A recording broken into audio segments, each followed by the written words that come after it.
이란 혁명 수비대는 네. 최고 지도자의 군대입니다.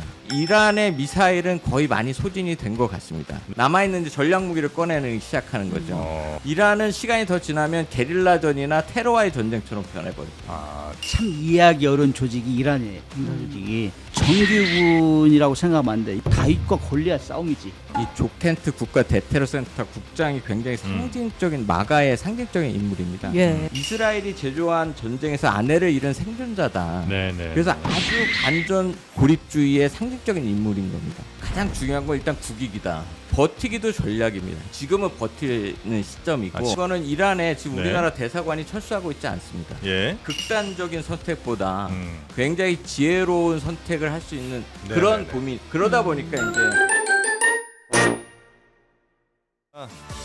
이란에 군대를 보내야 된다 이런 얘기가 이제 정치권에서도 나오고 있는데 사실 그건 우리가 지금 선택할 수 있는 얘기는 아닌 것 같고요. 그래서도 안 될 것 같은데 과연 간다면 혹은 뭐 가지 않다 하더라도 과연 이 전쟁이 언제 끝날지를 알아보기 위해서는 이란이 지금 현재 어떤 상황인지 어느 정도의 군사력을 갖고 있는 거고 또 여기에 대해서 이스라엘이나 미국은 또 어느 정도 수위로 공격을 하고 있는지 등을 오늘 전문적인 지식을 많이 갖고 계신 우리나라 투탑 교수님들 모시고 이야기 나눠보도록 하겠습니다. 한양대 공공정책대학원 문근식 교수님 어서 오시고요. 반갑습니다. 네, 잠수함 전문가, 군함 전문가, 해군 대령 출신이시고 함장님 출신이시고 맞죠? 네, 모르는 것 빼놓고 다 아는데. 네, 다 아시는 분 문근식 교수님 모셨고요. 그리고 전 국방부 대북정책관 하셨던 조용근 경남대 교수님도 나오셨습니다. 어서 오십시오. 네, 안녕하십니까? 네, 반갑습니다. 네. 자, 그리고 신혜영 기자 함께 이야기 나누도록 하겠습니다. 애국 청년 신혜원입니다. 왜 또 애국 청년이에요? 네, 중요합니다. 중요합니까? 자, 일단 호르무즈 해협 그 상황이 워낙 심각하니까 그리고 계속해서 조금 나아질까 싶었는데 더 악화되는 것 같더라고요. 지금은 서로 에너지 쪽은 사실 안 건드렸는데 정유시설 뭐 이런 건 안 건드렸는데 그것마저도 지금 건드린 그런 상황이 된 것 같습니다. 현재 상황 간략하게 좀 뉴스 나온 거 정리 좀 해주신다면요. 가스전 건들고 네. 지금 뭐 거의 시내에 사용이 금지, 그러니까 국제적으로 민간인 피해가 우려돼서 사용이 금지가 되는 뭐 집속탄, 백린탄까지 터트린다는 거 아니에요.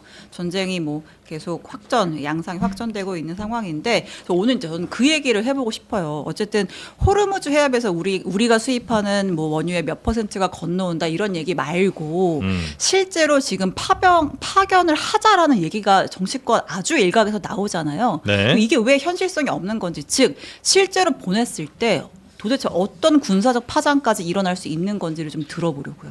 네. 근데 일단 두 분은 우리가 파병을 할 수는 없는 거죠? 두 분 생각 어떻습니까? 아니면 하게 될 수도 있나요? 파병을 요청을 하는데 그거는 이제 한미 동맹이잖아요. 예. 상호 방위 중에서 우리가 정치권과 국민이 동의하면 파병할 수 있지만은 가서 무슨 일을 할 거냐. 예. 어떤 역할을 할 거냐. 네. 이것이 식별되지 않은 상태에서 계획을 세울 수도 없고 그 중요한 파병을 하는데 네. 지금 미국 자체가 전쟁 계획이 부재다. 이런 얘기가 나올 정도로 하는데 가서 어떤 역할을 할 거예요. 그래서 그것이 식별되고 그래서 저는 먼저 긴밀하게 미국하고 협의를 하고 네. 무슨 역할을 할 거냐. 그걸 식별한 후에 필요하다면 하는데 가장 중요한 것 중에 하나는 전투에는 참여하는 것은 우리는 반대한다. 비전투에는 역할에 대해서는 미국이 네. 지원하면 항상 해주겠다. 뭐 그렇게 생각해요. 네. 그 정도는 우리가 할 수 있으나 하여튼 제일 중요한 거는 우리의 역할이 뭔지를 명확하게 미국으로부터 약속받는 것. 그것이 이제 제일 중요하다는 말씀이시고요. 혹시 우리 교수님은 어떻게 보고 계십니까? 그러니까 이게 현실적인 한미 동맹하고 예. 이제 이런 게 있습니다. 사실상 1991년도에 걸프전이 발생한 이래에 저희가 그러한 미국의 요청에 응하지 않은 적은 없었습니다. 예, 미국이 요청하면 네, 그러니까 걸프전 들어갔었고 아프가니스탄 들어갔었고 2001년에 2003년에 이라크 전쟁도 들어갔었습니다. 네. 근데 2003년도 이라크 전쟁은 굉장히 세게 저희한테 요청을 했었기 때문에 그 당시 기억하시는지 모르겠지만 그 당시에 저희가 자이툰 부대라고 해서 네네네. 자이툰 부대가 갔었습니다. 예. 근데 지금 교수님 말씀하신 대로 항상 우리의 그는 이제 우리는 일단 저희가 징병제이지 않습니까? 그러니까 병사들이 자원 입대하는 인원들이 아니기 때문에 이런 병사들의 생명, 그다음에 국익이 굉장히 중요합니다. 네, 네. 그렇기 때문에 우리가 전투병을 파병해서 실제 전투에 참전한 적은 없었습니다. 근데 이 호르무즈 해협이 굉장히 좀 특별한 것은 지금 호르무즈 해협의 전략적 그 평가, 이게 사실상 전투 지역이기도 하지만 네. 우리 에너지 안보의 거의 생명줄 같은 데입니다. 그러니까 이것에 대한 고려도 하나가 필요하고 네. 두 번째는 이란과의 관계가 우리가 굉장히 좋습니다. 이란으로부터 그 원유 엄청나게 수입하고 그렇죠. 이런 상태에서 우리가 과연 미국의 동맹국으로 참여할 수 있는가 이런 것이 두 가지가 굉장히 부닥치고 있는 상태입니다. 네. 근데 오늘 미일 정상회담에서도 다카이치 총리가 자기네들이 못할 거와 할 것에 대해서 법적인 것을 트럼프 대통령한테 설명했다 이렇게 얘기를 해서 굉장히 신중한 모드입니다. 그래서 지금은 네. 저희 입장에서 가장 중요한 건 일단 국익이다. 아, 그렇죠. 예, 네. 그렇기 때문에 버티기도 전략입니다. 그러니까 일단은 좀 돌아가는 거. 네. 그다음에 미국이나 다른 동맹국들이 어떻게 움직이는 것인가. 네. 그다음에 우리 국민이나 우리 병사들 특히 이 인원들이 갔을 때 공격 표적에 대해서 전투에 참여에 대해서는 분명히 안 되는 부분도 있기 때문에 굉장히 신중하게 국익을 네. 일단 앞세워서 잘 검토해야 된다고 생각합니다. 네. 버틸 수 네. 있으면 버티고 만약에 하더라도 목적을 명확히 해야 한다라고 그렇죠. 하셨는데 그러니까 예를 들면 트럼프도 애초에 우리는 같이 싸워줘라고 요구를 했다기보다는 애둘러서 호위하러 니네가 가야지. 야 니네 나라로 들어가는 기름이잖아. 니네가 와서 호위해 이런 거였잖아요. 또 우리가 호위를 목적으로 들어갑니다라고 해도 그 인근의 뭐 하르그 섬이나 포진에 있는 이란 혁명수비대가 호위함이 지나가면 그걸 가만둬요? 그걸 가만둘 수가 없지요. 지금 그러니까요. 그걸 가지고 주 무기로 삼잖아. 예. 이란은. 거기는 어떻게 보면은 우리가 동굴 속에 숨어서 동굴 앞에 지나가도 공격하면 쉽잖아요. 네. 나는 공격 안 받으니까. 그 지금 그런 형국이에요. 지금 이 이란의 그 호르무즈 근해는 다 지하 동굴, 그다음에 지하 함정 대표 숨어 있고 외부의 공격으로부터 보호가 된다고. 그런 네. 상황에서 고속정 사용하지, 미사일 쏘지. 이거는 정말로 이 요새를 가지고 있기 때문에 미국이 함부로 할 수 없는데 여기는. 그렇기 때문에 힘든 거예요. 네. 그러니까 어떤 목적을 갖고 보내든 일단 가면 공격받는 거 아니에요? 거기다가 지금 이란에서 그러죠. 선별적으로 얘기해. 선별적. 네. 내 편에 쓰면 공격 안 하겠어. 중국 배 통과. 다 통과시키고 네. 미국의 편에 쓰면 공격하겠다. 이런 상황에서 우리가 거기를 들어간다? 미국 같으면 그럼 자기들이 샘플로 들어가야지. 선두에 서서. 미국도 못 들어가잖아 지금. 네. 그러면서 뭐 자기들부터 들어가야지. 우리한테 뭐 들어간다고 하는 건 문제가 되는 것이고. 그다음에 예. 이참에 제가 이제 하나 강조하고 싶은 게 있는데 우리는 지금 이란에 그 엄청난 양의 원유를 수입하는데 네. 제가 30년 이상 군 생활하면서 어떤 말을 들었냐. 해상 교통노보. Sea Lines of Communication. 그거는 석유를 비롯해서 해상 물동량 이송하는 도로란 말, 통로란 말이지. 네. 그걸 보호한다는데 항상 들었던 게 호르무즈 해협, 스웨즈호나 말라카 해협, 네. 대만 해협 엄청 들었어요. 근데 네. 지금 그렇게 들었음에도 불구하고 지금 상황이 벌어지니까 이란이 거기 하나 호르무즈를 딱 막으니까 지금 숨을 못 쉴 정도잖아. 왜 사람들이 야 언제 끝나냐, 내 주식 떨어진다 이런 얘기 한단 말이지. 응?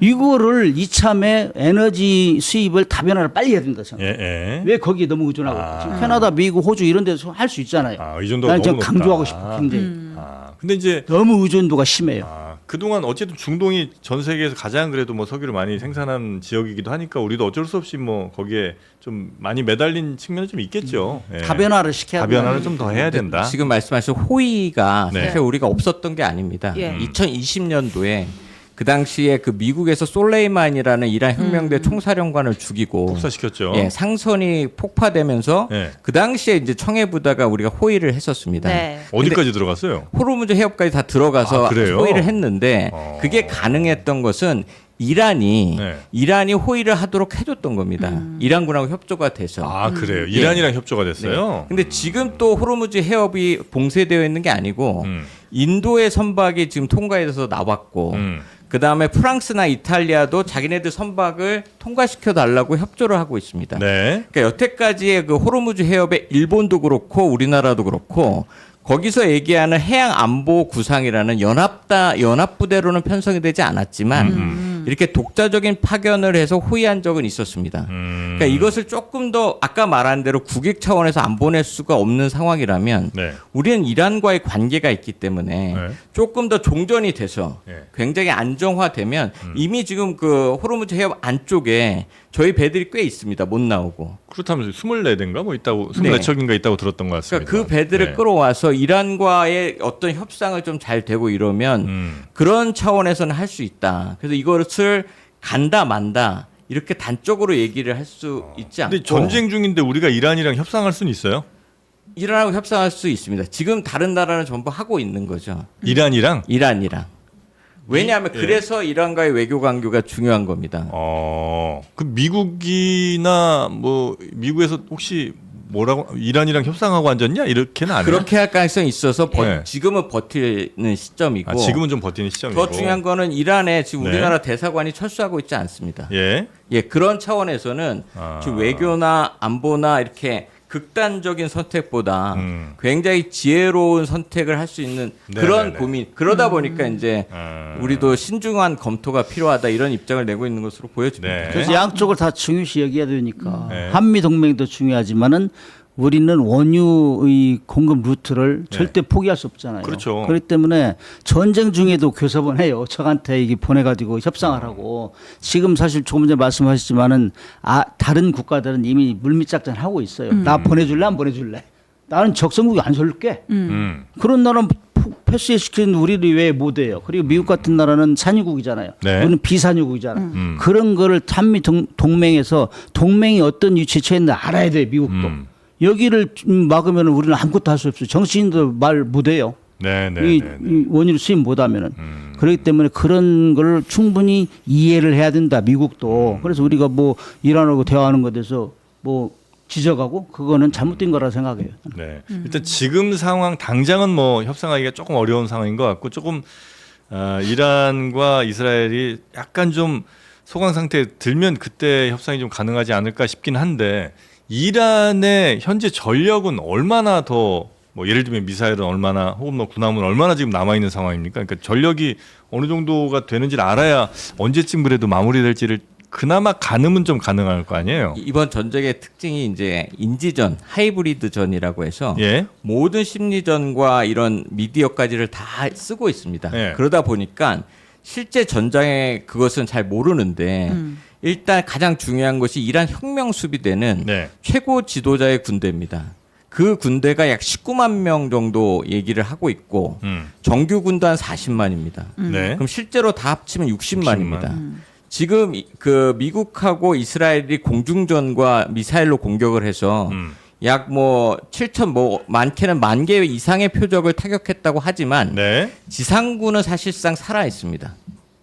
그렇겠죠. 예. 그러고 진짜 중요한 것은 지금 이란의 미사일은 거의 많이 소진이 된 것 같습니다. 네. 중거리, 단거리 탄도미사일을 쏘다가 이제는 이란 혁명 수비대에서 이제는 1톤 이상의 미사일만 쏘겠다라고 한 것은 중거리, 단거리 탄도미사일이 다 쐈으니 이제는 자기네들이 갖고 있는 전략 무기, 이번에 호람샤르라는 그 80개의 자탄이 떨어지는 집속탄을 쐈거든요. 네. 그것도 쐈고 어디 이스라엘에 쐈어요? 아니요, 이란에서 이스라엘로. 그러니까 네, 이란에서 텔아비브로. 이스라엘로. 예. 그러니까 이게 무슨 얘기냐? 중단거리 탄도미사일은 거의 다 쏜 겁니다. 네. 남아 있는 이제 전략 무기를 꺼내는 시작하는 거죠. 어. 그러니까 지금 어떤 상태냐?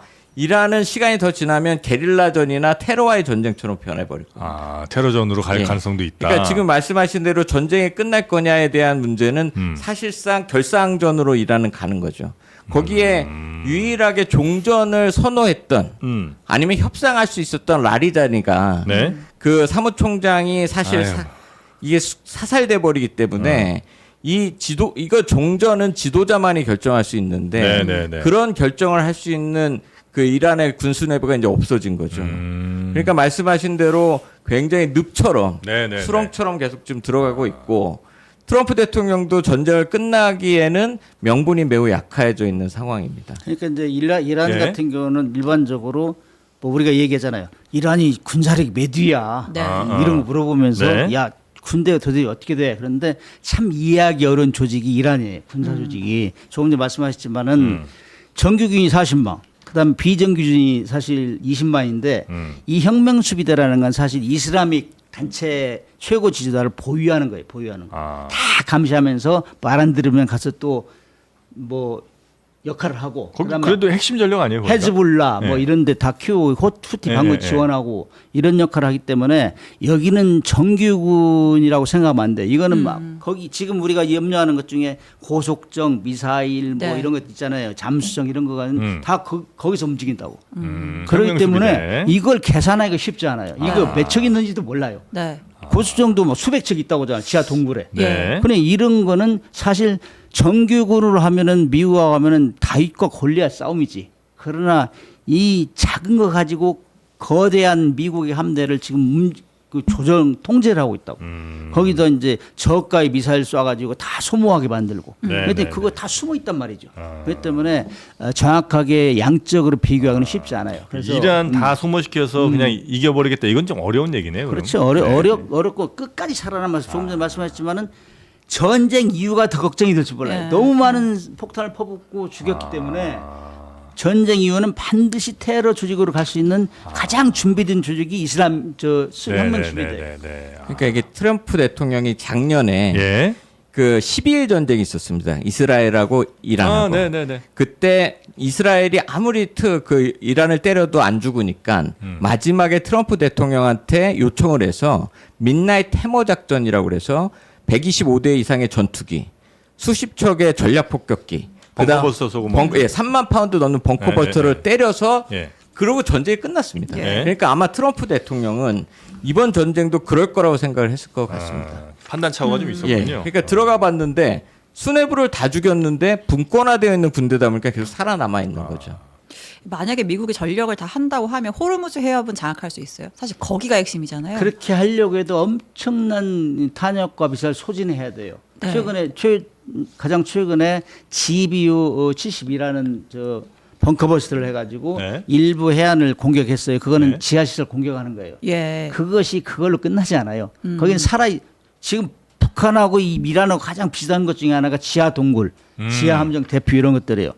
그래서 그거는 엄청나게 이 공자가 너무 많은 걸 희생해야 돼요. 시간도 오래 걸리고. 그렇기 때문에 미국이 지금 자신 못 한다고. 지금 뭐 그 하르그 섬에 이 상륙하겠다? 네. 제가 볼 땐 들어가면서 엄청난 피를 봐야 돼요. 그렇기 때문에 지상군 쉽지 않아요. 투입은 어렵죠? 미군. 목표는 그렇게 세우고 있는 것 같은데 어렵다고 봐요, 저는. 네. 그러니까 지상군 투입에 간다면 세 가지입니다. 예. 하나는 하르그 섬을 장악해서 네. 원유 터미널을 잡겠다. 예. 하르그 섬은 저 호르무즈 해협 훨씬 안쪽에 안쪽에 있는 있는 예, 원유 터미널. 네. 두 번째는 호르무즈 해협 인근의 남부 지역을 잡아가지고 공격을 못하게 하겠다. 네. 그 다음에 농축 우라늄을 탈취하겠다 세 가지인데 예. 지금 중요한 것은 아까 말씀드린 대로 이란 혁명 수비대하고 이란군의 지상군들이 살아 있습니다. 그러니까 잠시 내가 잡는다고 하더라도 당연히 그 물리력이 대규모로 반격해 옵니다. 네. 그럼 여기서 소수의 인원 갖고 이거를 버티기는 어려워지는 거죠. 그러면 자기네들은 계속 지상군을 투입해야 되는 상황이 되고. 네. 그러니까 이거는 이제는 그 정말 예전에 그 아프가니스탄처럼 20년 전쟁을 해야 되는 상황으로 바뀌는 겁니다. 그 정도로 버틸 수 있다라는 거예요? 20년을? 그러니까 못 들어가고 있다고 생각되는 거죠. 뭐 쿠르드족 어쩌고 하는 건 뭐 사실 가능성 없는 얘기고 맞나요? 쿠르드족도 그걸 지금 뭐 활용한다 이런 얘기 한 1, 2주 전에 있었잖아요. 근데 가장 중요한 것이 백악관이 딱 하나 확인해 준 것이 예. 트럼프 대통령이 쿠르드족의 지지자하고 통화를 했다는 사실만 확인이 됐었습니다. 그럼 그때 무슨 얘기를 했었을까? 네. 쿠르드족은 자치국가를 만드는 게 가장 큰 목적입니다. 그러니까 본인들은 아마 자기가 들어가서 기여를 해서 하겠다고 하는데 네. 그 인원이 그렇게 많지 않은 거죠. 지금 말씀하신 대로. 네. 호르무즈 해협이 위험한 게 거기에 이제 이란의 기뢰가 한 6천 발이 있다는 거고. 아 이미 심어져 있어요? 아니 길이는 지금 불분명한데 네. 길이를 부설하는 건 두 가지 큰 목적이 방어 길이가 있고 예. 공격 길이가 있어요. 방어 길이라는 건 우리 해안 못 들어오게 하는 거. 네. 공격 길이는 적 진에 가서 못 나오게 하는 거. 근데 지금 이란의 입장에서는 방어 길을 설치해야 되잖아요. 못 들어오게. 예. 그런데 지금 전쟁이 개시되고 있기 때문에 이 길이라는 거는 이 위치가 물 위에 떠다니는 거, 그다음에 중간에 매달려 있는 물 속에, 그다음에 해저에 깔아쳐 있는 거 이런 것들이 있는데 위치를 정확하게 알아야 돼요. 그래야 나도 통행의 자유가 있어. 그렇겠죠. 예. 그거를 설치하는 게 쉬운 일이 아니에요. 네. 자기도 뭐 흔히 얘기하잖아. 뭐 연평도 우리 사건 있을 때 야 그 길이 6.25 때 그 안 터져서 그런 거 아니야? 이런 얘기 나올 정도로 그 소외하기가 힘들어요. 예. 없애기가. 네. 그렇기 때문에 이거는 정말로 마지막 너 죽고 나 죽자 할 때 아마 설치할 거예요. 아. 그렇게 되면은 네. 통과하려면 그 소외를 해야 돼. 길을 제거해야 들어갈 거 아니에요. 네. 아마 들어간다 하면은 이제 설치도 설치를 안 했으면서도 길이 설치했다고 소문낼 거야 이제. 그렇잖아요. 그렇죠. 심리전을 해야지. 네. 그럼 못 들어가는 거예요. 네. 이게 기류전의 네. 효과예요. 네. 교수님 말씀하신 대로 딱 지금 저것을 이란이 노리고 있어서 네. 기뢰를 몇 개를 이렇게 계속 소형 선박에 심는 걸 보여주는 겁니다. 그러면서 미국한테 우리 이제 호르무즈 봉쇄해 버릴 수 있어. 예. 실제 유조선이 다니는 데는 한 3km에서 10km 정도의 폭이 비행 얼마 안 되죠. 폭이 안 되기 때문에 예. 이제 거기에 들어오는 순간은 완전히 봉쇄되는 거죠. 근데 또 어떤 문제가 있냐면 이란은 식량을 수입하는 국가입니다. 근데 그 식량이 어디서 들어오면 호르무즈 해협으로 들어옵니다. 기뢰가 설치되면 이란은 식량이 못 들어와지는 상황이죠. 네. 그러니까 그렇게까지 이거는 정말 마지막에 그러한 것으로 쓸 수뿐이 없는 상황인 겁니다. 이란 입장에서. 그러니까 현재까지는 기뢰가 설치된 건 아닌 것으로 지금 판단이 되는 거고, 왜냐하면 그러면 중국 배도 못 지나갔을 테니까. 그렇죠. 네. 예. 하지만 곧 할 것처럼 하면서 심리전으로 위협을 활용할 가능성이 압박인 거죠. 네. 그리고 이란의 해군력은 뭐 굳이 따지면 미국하고 상대할 수준은 안 되는 거죠? 세 발을 피죠. 세 발을 피고 네. 그럼에도 불구하고 네. 지속적으로 괴롭힐 수 있다는 거. 네. 무인 수상종 사람이 안 탄단 예. 말이죠. 그거 보내는 거예요. 세팅해놓고 너 가서 폭약 설치하고 너 자폭해. 네. 그러면은 이란은 큰 손해 안 나잖아요. 아, 드론처럼. 그렇죠. 그런 게 많아요 지금. 그래서 초소형 함정, 무인 초소형 함정들이 함정에 이제 대형 군함 주변으로 그렇죠. 가가지고 그 별명이 모기 함대던데요. 그래서 모기함대라는 게 얇다는 짝가나 장마 타는 건데 예, 그게 이제 소형 함정이나 아. 그다음 미사일, 네. 그다음에 기뢰 뭐 이런 걸 뭐 어떤 언론에서 뭐 독침 3조 그러던데 네. 아무튼 거인의 이 달러들은 다윗과 같은 것들이죠. 그럼 그 무시할 수 없어요. 야, 이지스 구청 같은 거 하나 지나가면 이거 1조 5천억 이렇게 드는데 이게 한 몇 천만 원짜리 가가지고 가서 폭격 부딪히면 누가 손해예요? 그러니까 이게 굉장히 이란이 네. 지금 전략과 전술이 좋은 겁니다. 그 대공 방어 무기에는 지금 샤헤드라는 값싼 드론으로 공격하는 것이고 지금 미국은 150척 이상의 이란 군함을 다 침몰시켰다고 얘기를 하면서 네. 전멸했다고 얘기를 하는데 결국 지금과 같이 그러한 저가 무기들이 남아 있는 것이죠. 그러니까 이것은 전략 무기가 아니기 때문에 함정을 가라앉힐 수는 없지만 네. 그래도 계속 괴롭힐 수 있는 성가시게 무기들을 만들 수 갖고 있다. 있는 그런 무기인 거죠. 네. 그러니까 굉장히 지루한 소모전을 아. 미국으로부터 계속 강요할 수 있는 그러한 무기 체계인 거죠. 시간은 누구 편입니까? 시간은 이란 편이죠. 지나면 시간은, 지날수록 이란 시간은 유리해요. 갈수록 괴롭죠. 지금 세계적으로 비난받는 건 미국이 제일 비난받고 있잖아요. 지금. 예, 근데 예, 예. 잘 소통하고 있었는 호르무즈 앱을 폭격함으로써 막아버렸잖아요. 예. 그리고 우리한테 너희들이 석유 지나가는 건 너희들이 지켜. 우리는 거기 석유 별로 없어. 이런 얘기 말이 안 맞는 거. 그 전에는 잘 통보하고 누구 때문에 있었는데 막혔는데. 공격에서 막혔는데 예. 이제 와서 우리한테 너희들이 지켜 하면 이게 말이 안 맞는 거죠. 예.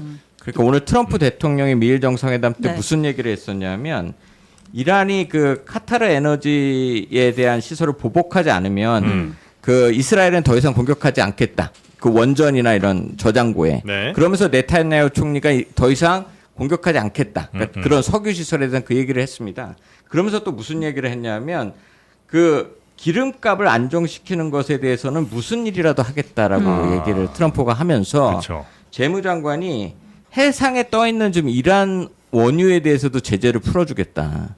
이렇게 얘기를 하는 거죠. 그러니까 반대로 트럼프 대통령은 지금 국내에 그 기름값 올라가면서 본인의 지지가 떨어지는 것에 대해서 엄청나게 지금 어려워하고 있는 네. 상황인 겁니다. 어쨌든 그런 기름이라도 빨리 유통이 돼야 전체적인 기름 가격이 조금 더 안정되니까. 안정되니까. 그러니까 100달러를 네. 넘어서 지금 계속 올라가고 있는 것을 세상에 전쟁하고 있는 얘 이란 석유를 못 팔도록 막으려고 네, 전쟁을 네, 일으켰는데 그 제재를 풀어줄 정도로 급해지고 있는 상황입니다. 아, 그 미일 정상회담에서 정말 인상적인 장면들이 몇 번 있었어요. 뭐예요? 이제 다카이치 총리는 이제 트럼프 치켜 세워주면서도 그 파병 요구에 대해서는 답변을 안 해버렸고 트럼프 대통령은 면전에서 우리 도와야지라고 하는 상황이었는데 그때 나온 얘기들이 아주 흥미롭습니다. 잠깐만 들어볼게요. 아, 그럴까요? 이거. 네. But at this time, so given the current situation, でも私は、世界の、繁栄とそして、平和に、貢献できる、世界中に、平和と繁栄をもたらせるのはドナルドだけだと思っています。 Why didn't you tell U.S. allies in Europe and Asia, like Japan, about the war before attacking Iran? Who knows better about surprise than Japan? Okay, why didn't you tell me about Pearl Harbor? Okay, look, I expect Japan to step up because we have that kind of relationship, and we step up with Japan. We have 45,000 soldiers in Japan. 네. 아니 자꾸 너무하는 파병하라고 거 하니까 이제 네. 일본 기자가 물어본 거잖아요. 아 그래 네가 그렇게 말하는 우리 미일 동맹이 확고하면 왜 이란 공습할 때 우리한테 언질조차 안 줬어?라고 하니까 트럼프가 니네 우리 진주만 때릴 때 예고하고 때렸니? 아니 뭐 저런 그거 약간 얘기를 금기어 아니에요? 정상회담에서 저런 얘기를 와 왜- 와 예, 일본 국민이 듣고 있는데 진짜 대단하다. 예. 대단해. 깜놀입니다. 네, 예. 이건 그래서 지금 말을 예, 말인못입니다. 네. 네. 근데 저런 진주만 키워드를 꺼내서까지 뭐 내가 뭐 그렇게 잘못했어? 그냥 우리 돕기나 해. 뭐 약간 이렇게 얘기한 거잖아요. 그러니까 핵심은 그러니까 일본이 이번에 군함을 파병한다는 얘기를 안 한 거죠. 아, 예, 그러니까 저렇게 아. 공개적으로 세게 얘기를 하는 것이고 예. 그 다음에 원래 계획된 오찬도 취소됐습니다. 그러니까 이런 걸 보면 그래도 지금 일본이 지금 버텼기 때문에 네. 과연 미일 간의 이 군함 파견이 어떤 양상으로 올라갈 것이냐, 바뀔 것이냐 예. 이런 것들을 잘 지켜볼 필요가 우리한테는 있습니다.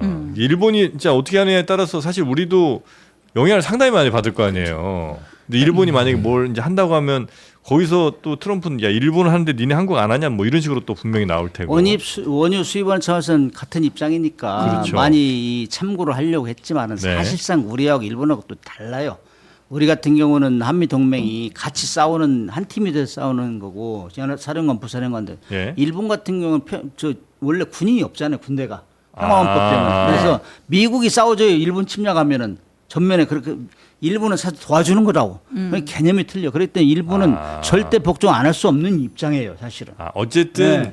우리는 그래도 대등한 관계인 그렇죠. 거고 일본은 이제 위아래 관계가 있는 거고. 그렇죠. 그렇기 때문에 많이 틀린데 그럼에도 네. 불구하고 우리가 이제 석유라든지 비산유이기 때문에 이란에 이제 이런 소로 무제에 쩔쩔 매고 있는 상황은 똑같아요. 네. 그러나 우리는 네. 우리 나름대로 아까 말씀하셨지만은 국익을 기준해서 미국도 기분 나쁘게 안 되잖아요. 네. 수십 년간 우리를 또 도와줬다고 생각하니까 음. 그래서 거기도 흡족시키고 네. 우리의 그 이란 쪽에도 달래면서 이런 식으로 가면 우리가 진짜 머리를 잘 써야 됩니다. 근데 미국 내에서도 여론이 썩 좋지 않은 것 같고 또 정부 내에 네. 뭐 요직에 있는 사람들도 아. 막 그만두고 뭐 이런 양심선언하고 이런 사람들 있잖아요. 네. 근데 그 얘기 하기 전에 딱 네. 하나만 여쭤보고 네. 갈게요. 그 이제 파병 얘기는 이제 좀 정리를 하고 가고 싶은데 그 어쨌든 이제 문근식 교수님 우리나라 이 잠수함 최고 전문가 핵잠의 아버지 아닙니까? 근데 짬이 아버지. 안철수 의원이 그 파병해야 된다. 파병하고 그걸 대신에 핵잠 건조 확답받는 조건으로 여러 가지 뭐 경제적인 것들 좀 지원받는 조건으로 파병하자 이런 주장을 하잖아요. 이 파병이 뭐 핵잠이나 이런 거에 협상의 조건 뭐 카드로 활용될 수 안철수 게 맞는 의원은 걸까요? 핵잠을 예. 건조했다는 적극적으로 지지하는 사람 입장에서 네. 답답하니까 그랬는데 제가 그건 등식은 아니에요. 예. 절대로 아니고 등가는 아니고 한국의 핵추인 잠수함은 이미 이 우리의 주권의 문제다는 걸 이미 확인시켰고 네. 네. 그다음에 트럼프 대통령, 이재명 대통령 경주 정상회담을 통해서 전 세계에 중계가 됐어요. 왜? 우리는 기술과 돈도 있고 다 준비가 됐다. 그러나 네. 연료 들어가는 거는 핵연료이기 때문에 이거는 국제법적으로 해결이 돼야 되는데 그것을 키를 쥐고 있는 미국에서 풀어달라. 그렇기 때문에 그거를 그 전 8월 달에도 얘기했는데 트럼프 대통령이 다 얘기하다 다른 얘기한 것 같아요. 그래서 그걸 마무리를 짓는 차원에서 얘기했는데 그 정도 그 공식서상에서 내가 해줄게. 그다음에 승인한다고 했어요. 핵잠수. 그 정도로 얘기했으면 이미 다 검토하고 왔다는 얘기예요. 법적으로는 문제가 없어요. 그래서 혹시 트럼프 대통령이 약속했는데 뭐 트럼프 대통령이 안 되고 다른 사람이 가면 어쩔까 뭐 정권이 바뀌면 걱정하는 사람이 많이 있는데 네. 사실 미국 같은 대통령에게도 의회 동의를 받아야 되거든. 네. 이런 문제는 비단 미국 혼자 노력하면 안 돼요. 우리도 같이 노력하고 그래서 의회도 설득하고 같이 네. 해야 되는데 안철수 의원이 얘기하는 거는 확답을 받아라 하는 거는 이미 나는 확답을 받았다고 생각해요. 그리고 그다음에 트럼프 대통령 일기 때부터 얘기했다고 우리가. 그래서 이미 다 그건 군함 건조는 주권의 문제다 얘기를 했어요. 트럼프 네. 대통령이. 그렇기 때문에 우리가 국제법을 어기지 않으면서 우리의 이익도 미국의 공동 이익이 되면은 우리가 이거 만들겠다. 이미 합의가 된 거예요. 그렇기 때문에 너무 걱정 안 하셔도 된다. 프로세스만 잘 진행하면 되는 것이지 네. 뭘 또 약속을 받을 필요가 없다. 파병은 별개 문제다. 네. 파병이랑 엮어서 그거하고는 가면, 성격이 틀려요. 꼭 하나 말씀드리겠습니다. 안철수 의원님이 그 707 부대 요번에 이란 사태를 보면서 707 부대의 참수 작전을 부활해야 된다. 예. 이런 말씀을 하셨는데 굉장히 저는 좀 부적절한 말씀이라고 생각됩니다. 왜냐하면 2022년에 북한은 핵무력 정책법이라는 걸 만들어서 만약에 김정은 지도부, 그러니까 국가 지도기구가 제거될 경우나 임박했을 때는 반드시 핵공격을 자동적으로 시작되라는 게 있습니다. 근데 이란에서 이번에 보면 자기네들이 공격을 당했을 때 어디를 공격하냐면 주변국들을 공격합니다.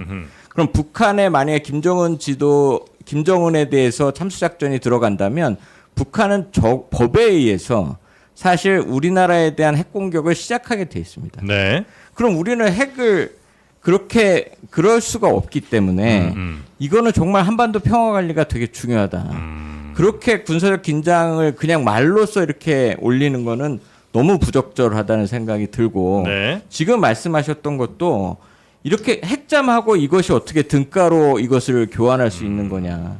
사실 우리 병사들의 생명이 걸린 문제이고 네, 네, 네. 이런 것인데 조금은 이렇게 국익의 관점에서 말씀을 해주셨으면 좋겠다라는 생각을 합니다. 네. 신혜원 기자님이 질문을 하시는데 이게 이어서 얘기할 거였는데 잊어먹었어요.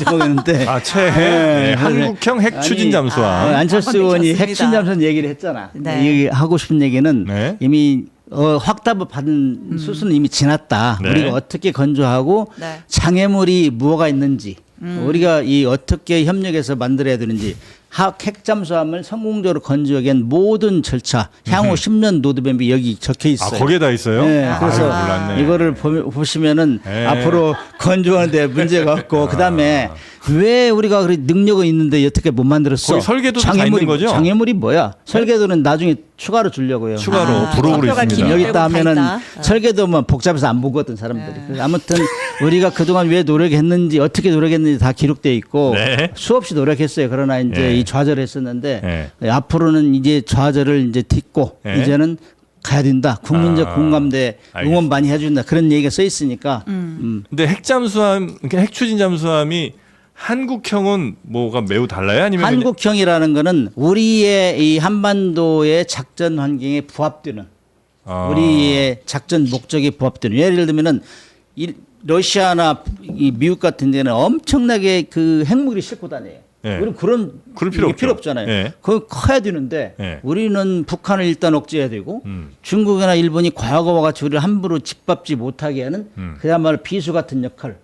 그렇게 하면은 그야말로 우리가 어떤 역할을 할 것인가. 그러니까 사이즈나 그래, 성능 같은 것들이 사이즈 성능을 한국에 맞게. 우리의 전략에 맞게. 그리고 이제 중요한 것 중에 하나가 미국이나 러시아 같은 데는 이 고농축 우라늄을 사용했어요. 예. 그럼 그거는 우라늄 농축 90% 이상 되면은 아유, 이거는 뭐. 탄생과 동시에 들어가는 잠수함 탄생과 동시에 퇴역할 때까지 음. 연료를 안 갈아도 돼요. 네. 그리고 고속을 낼 수 있어요. 어. 근데 우리는 20% 미만을 가지고 그냥 추진체로만 사용하겠다. 이것도 뭐 20% 미만을 해도 전 세계 지구를 한 바퀴 도는 전혀 문제가 없어요. 안 쉬고. 그 정도로 능력을 발휘하는데 왜 이런 얘기를 하냐면은 20% 미만은 핵무기를 만들 수 없는 수준이에요. 네. 근데 90% 이상 고농축을 가면 지금 이란이 60% 농축했다 했잖아. 네. 너 좀만 신경 쓰면 90%까지 가. 그러면 핵무기 만들 수 있어. 이거거든. 예. 우리는 절대 핵무기를 안 만든다는 거 선언하는 거예요. 평화를 네. 약속하는 거죠. 네. 평화적 이용. 그래서 한국형이라 이거예요. 한국은 너희들 같이 네. 고농축 안 쓴다. 우리 핵무기 안 만든다. 이건 이제 투명하게 얘기하는 거죠. 네. 착한 핵 추진 잠수함. 우리 국민들을 잘 보호할 수 있는. 네. 북한에는 강력한 잠수함. 하여튼 그런 게 이제 한국형이고요. 그럼 자연스럽게 아까 하시던 얘기를 이어서 가면 네. 지금 미국에서 이란을 때린 게 내세운 명분이 이란의 핵 위협이 임박했다라는 거였잖아요. 이제 트럼프 대통령이 그 주장을 하면서 이란을 때린 건데 실제로 뭐 일종의 뭐 양심 고백이라고 해야 할지 미국 내부에서 사실은 그렇지 않다. 이란의 핵 위협은 임박한 위협이 아니었다라는 발언들이 나오고 있습니다. 트럼프의 대표적인 충성파로 꼽혔던 그 조 켄트라고 하는 국가 대테러 센터 국장이 있대요.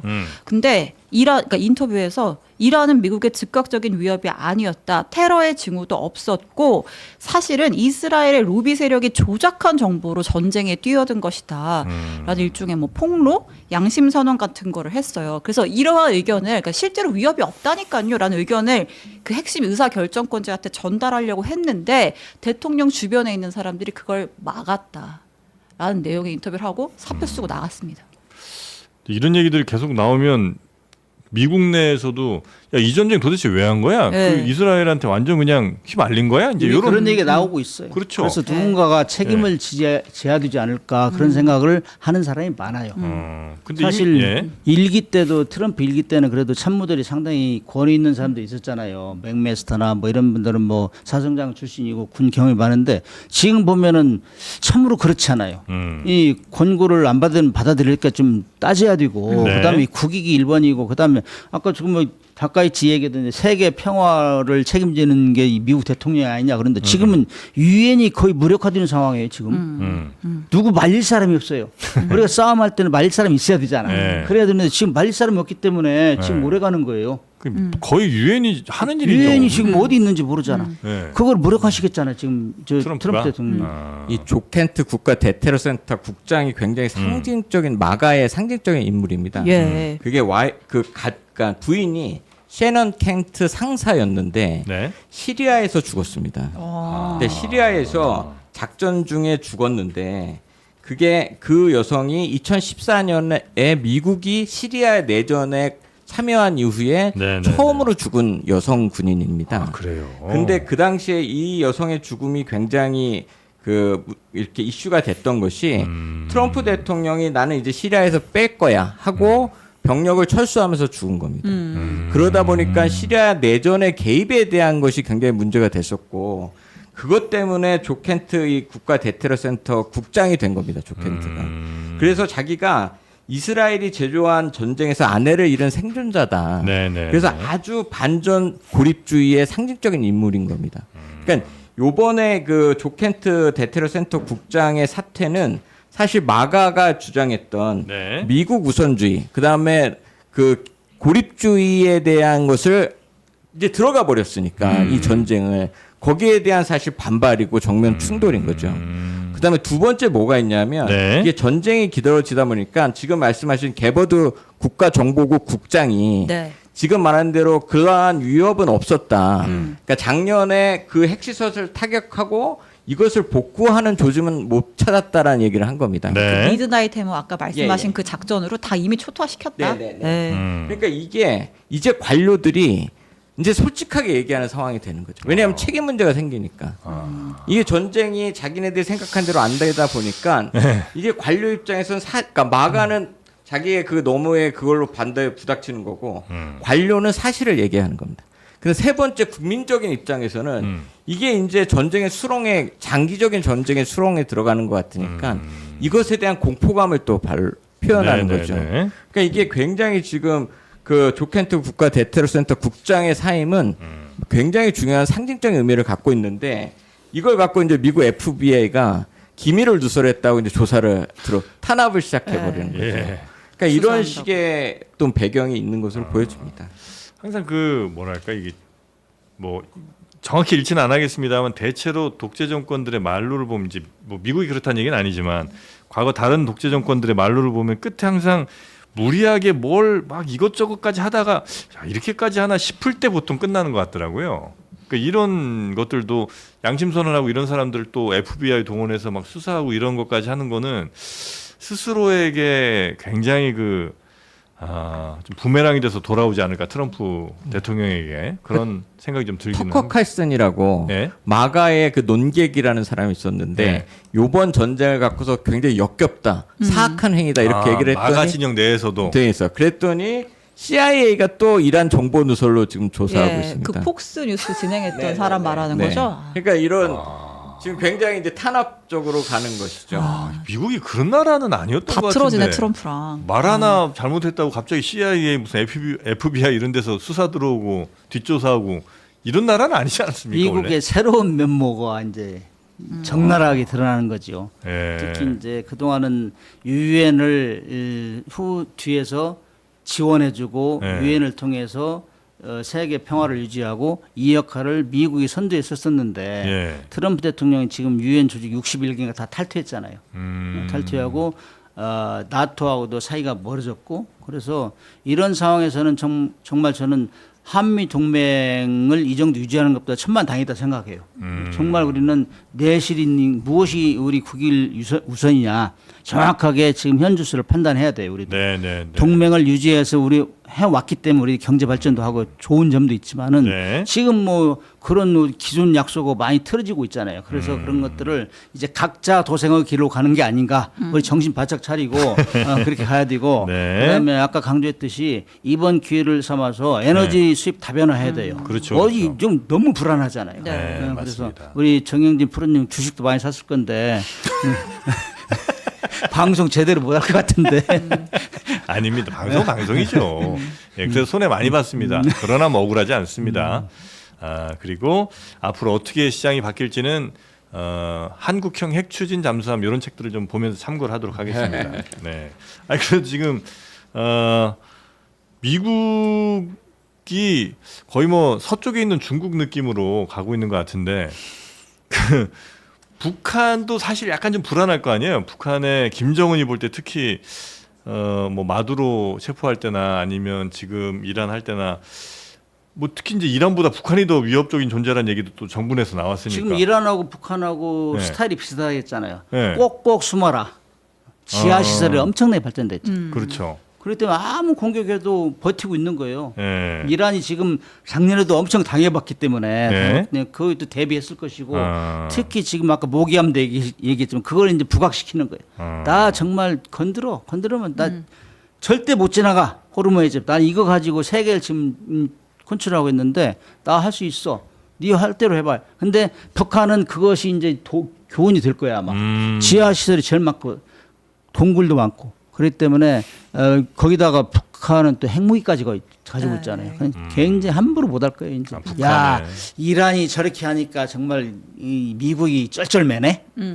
이런 아마 교훈을 얻을 거예요. 오히려. 북한이 굉장히 신중해질 수밖에 없는 게 예. 그러니까 미국이 북한에 안 들어간 게 아닙니다. 그러니까 2017년도에 그 당시에 트럼프하고 핵단추 누가 더 세냐고 했을 때 2017년 9월에 B-1B 전략 폭격기하고 전투기가 풍계리 150km까지 접근했었습니다. 예.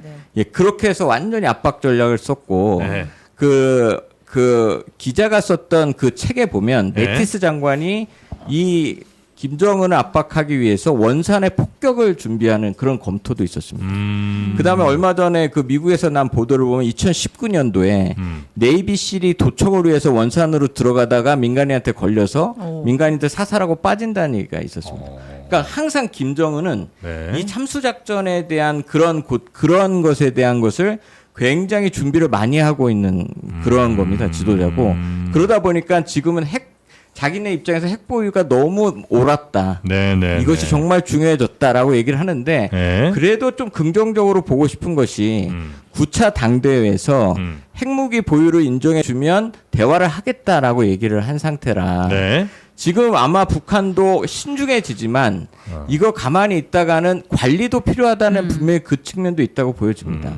그래서 저는 미중 정상회담이 너무 중요하다고 생각했는데 미중 미뤄졌잖아요. 예, 그게 너무 안타까워. 그거를 해야 북미 정상회담으로 이어질 수 있는데 그런 상황이 지금 멈춰버려서 네. 이 한반도 평화 관리가 굉장히 중요한 시점이라고 보여집니다. 네. 미중 정상회담은 그 중국이 더 필요한 거야? 미국이 더 필요한 거예요? 이게 되게 웃긴 게 예. 이 트럼프 이 행정부 들어와서 2기에서 적대국이라는 데는 다 이익을 보고 있습니다. 관세 전쟁을 실제로 했는데 그 실제로 돈은 중국이 벌고 있고 네. 그다음에 이번에는 이제 2년 차에는 군사력을 쓰고 있는데 네. 돈은 러시아가 벌고 있는 겁니다. 아, 갑자기 예. 기름 막 다 풀리고 이렇게 돼서. 그러니까 사실상 네. 작년에 관세 전쟁에서 네. 아예 중국을 그렇게 압박하지 못했습니다. 대두 문제 생겼죠. 히토리 문제 생겼죠. 그러니까 관세를 1년 동안 유예시켰던 겁니다. 네. 예, 그런 상태니까 이번에도 되게 웃긴 게 그 군안 보내라고 할 때 중국이 들어가 있지 않습니까?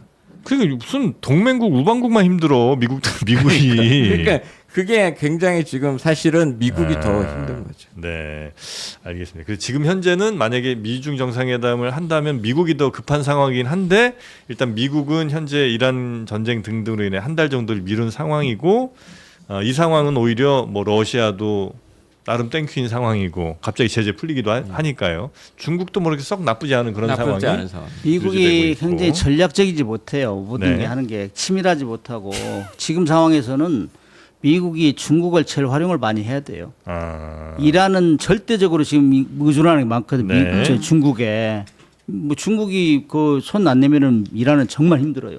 이런 상황에서는 중국하고 굉장히 긴밀하게 전략적인 토의를 해서 네. 전쟁을 빨리 끝내는 방향, 출구 전략을 빨리 찾아야 돼요. 아, 그런데 자꾸 뭐 일본하고는 하면서 일본하고 그나마 어렵게 했는데 서로 토라져 버렸잖아요. 네네.